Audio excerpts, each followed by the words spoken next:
ফেব্রুয়ারি মাসে কোন সবজি চাষ করা সবচেয়ে বেশি লাভজনক জানেন কি? যদি না জেনে থাকেন তাহলে এই ভিডিওটি আপনার জন্য। প্রিয় দর্শকবিন্দু, আসসালামু আলাইকুম। আশা করি আপনারা সবাই ভালো আছেন। ফেব্রুয়ারি মাস সবজি চাষের জন্য একটি অন্যতম সময়।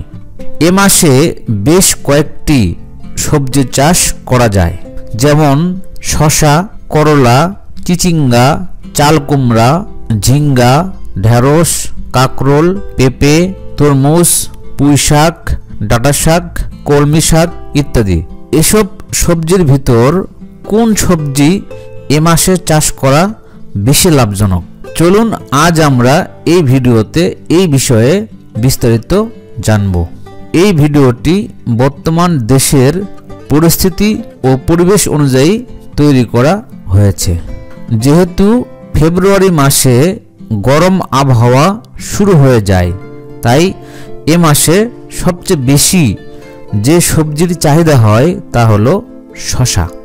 গরম পড়া শুরু হলে মানুষের প্রচুর শসা খাওয়ার প্রবণতা বেড়ে যায়, তাই স্বাভাবিকভাবে এ মাসে প্রতি বছর শসার দাম অনেক বেশি থাকে।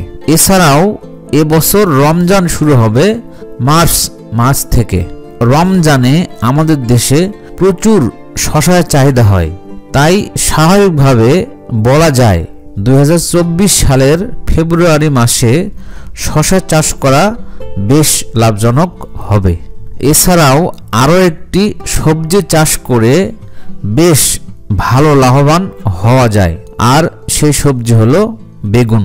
ফেব্রুয়ারি মাসের শুরুতে প্রতি বছর বেগুনের দাম থাকে অনেক বেশি, আর বেশি দাম হওয়ার মূল কারণ হলো এ মাসে প্রচুর চাহিদা বেড়ে যায়, তাই স্বাভাবিকভাবে ক্রেতারা অনেক বেশি দামে বেগুন ক্রয় করে।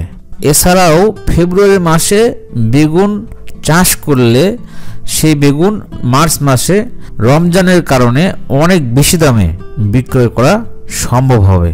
তাই এখানেও বলা যায় ফেব্রুয়ারি মাসে বেগুন চাষ করা হবে সবচেয়ে বেশি লাভজনক চাষ।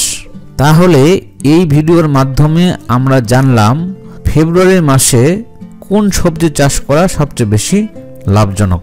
ভিডিওটি যদি ভালো লাগে থাকে তাহলে লাইক, কমেন্ট এবং শেয়ার করতে ভুলবেন না।